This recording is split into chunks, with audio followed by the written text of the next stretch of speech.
আসসালামু আলাইকুম, শুভ দুপুর। কিভাবে রান্না হবে একটু বলকও আসতেছে না ঠিকভাবে।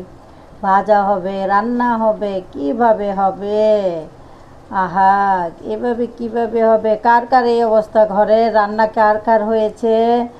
আমার তো, আমি বসেই আছি আর এ চুলা গরম, এই দেখেন অবস্থা। এর বেশি আর হচ্ছে না। তাও এক পাশে একটু বলক আসতেছে, আরেক পাশে নাই। এভাবে কিভাবে রান্না করব আল্লাহ? কার কার? আরে লাকড়ির চুলা অনেক ভালো, নিঃস্বাধীন, যখন খুশি তখন যা খুশি তা রান্না করা যায়।